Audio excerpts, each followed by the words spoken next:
All right, it's crunch time here on The Jump. Zach LaVine said about his preseason predictions the Bulls would make the playoffs, quote, "I think we should be right in that hunt." Matt, the Bulls are 2 games out of the 8th spot in the East. Do you see them making it into the postseason? I think anything can happen in the East. I just love the emergence of Zach LaVine. I think he's finally on people's radar. I've known how talented he is for a long time, former Bruin shout out, but he's a tremendous player. So he definitely should be an All-Star this year. And if he can get his team to the playoff, that's a big jump. They're young, they play hard. You got Carter Jr. in there, you have Markkanen, and they're chasing Orlando, who is going to be without Jonathan Isaac, it seems, for a little bit here with an injury scare. So yeah, maybe that's enough to get them over the hump. I don't know who shouts out UCLA more, you or Kerry Champion. All right, don't look now, but the Spurs are back in the 8th spot out of the West. Dave, were we too quick to bury the Spurs like the zombies they are? They came back. Well, first of all, I never buried them. Too much respect for that program, of course. But I mean, LaMarcus Aldridge still finds his spots on the court. DeMar DeRozan is not an analytic stream, I should say, but he can find ways to be effective, and you have one of the best coaches in basketball. And quite frankly, in a weakened Western Conference. It's not like they're trying to be like the Thunder years ago where you get 48 wins to get the 8th seed. You could probably get in the playoffs of 41, 42 wins this year. I mean, you can never count a pop team out. I think they've built something over there that speaks for itself. I don't think they're in any kind of contention to advance if they do make the playoffs, but I definitely think they have a chance to make the playoffs. All right, the Knicks have won. Don't adjust your TV. Look out. The Knicks won 3 straight games and are 6-6 under interim head coach Mike Miller. Matt, is that a ray of hope we see come through in the Madison Square Garden?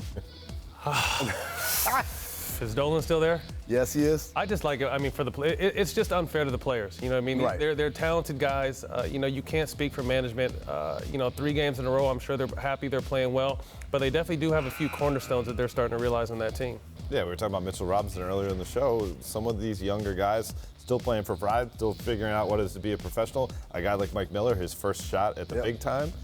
I don't think they're going to make some sudden surge and be beating the Bulls for a playoff conversation, but they're going to be better than they have been. I like how you put it, Matt. It's nice for the people involved, maybe not for the team as a whole, but definitely for the players and for Mike Miller, too, given that this is his first Mike shot. Miller.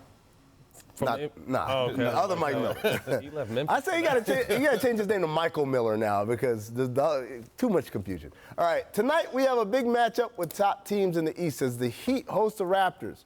Heat are currently 3rd in the East, a game and a half ahead of the 4th seed Raptors. Both teams come in playing well, both having won 7 of the last 10 games. Dave, are the Heat or the Raptors the biggest threat or the biggest threat in the East? I go with the Heat. This is no disrespect to the Raptors. They have a championship head coach, so do the Heat. They have a rising young star in Pascal Siakam, but the Heat have 2. In Jimmy and Bam Adebayo has really made strides in his game. And I think the defensive identity for this Heat team, when they really go after teams, is a little bit stronger. And you throw in some wild cards like a Nunn and like a Tyler Hero, and I go with the Heat. I got the Heat. First of all, shout out to Toronto, though, because I completely counted them out at the beginning of the season after losing Kawhi. But, you know, Pascal Siakam has stepped up. Van Vliet stepped up. Their crew has stepped up. But I'm taking the Heat for pretty much what Dave said. I mean, I think their young core is very talented. They have one of the best leaders in the game, and they play hard. You know, so they're going to be a tough out. And they can shake. I still think they're one piece away. I don't know what that piece looks like, but I think they're one piece away from actually competing in the East. I think the cool thing about those 2 teams, they both have dealt with injuries and kept winning even so. All right, there are a lot of great games to choose from tonight, as you can see here, but there can only be one League Pass game of the night, and it is Nuggets at Pacers.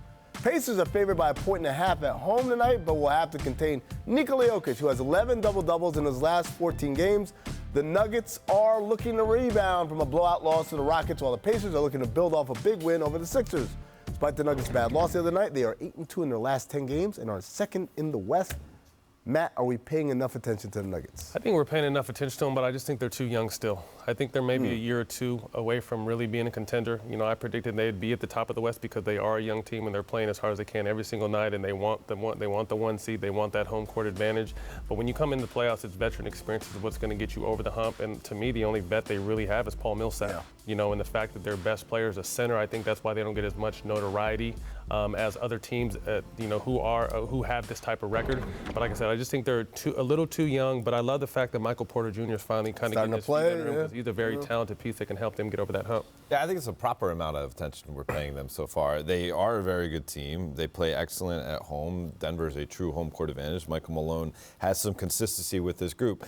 And you get into a playoff series, though, you look at it and you say, who is that next level talent who, when the opposing defense does everything they can to shut you down, what can they do when things break down? And I don't think that Jokic and Jamal Murray are those guys. And everyone else are complementary pieces that fill in around those two. Yeah, Murray's streaky and Jokic is a big, so it's hard for him to get the ball. And he's not a big-time scorer either. Right. But what I do like about the Nuggets is they've been elite defensively. And this is a team 3 years ago. They were one of the worst in the league. And now they are one of the best, even though they didn't add anybody or change their coaches or anything like that. All right, at the buzzer. First returns for All-Star voting are in, and the results may surprise you. Luka Doncic was the leading vote getter, followed by Giannis and LeBron. Are you surprised that Luka is the leading vote getter, Matt? Shout out David Stern. I think this is his vision, globalizing the game. Not surprised at all. I mean, he's, having young kids now and coaching AAU. I want to be Luka. I want to shoot like Luka. I want to play like Luka. So he's taken the league by storm, and I love it. He's done it fun to watch. Also, of course, that it's an international voting process. This isn't just domestic votes. So obviously, but Slovenia has like 3 million people. Like it's not like he's getting the China vote. He's got a lot of American votes too, because he's out there killing. To me, someone not on this graphic who stands out to me, Taco Fall was a top 10 vote getter in East Coast front court. Man, I'm telling you, my kids are not that into the NBA. They love Taco Fall, man. I can't call it. My kids love Luka. All right. So.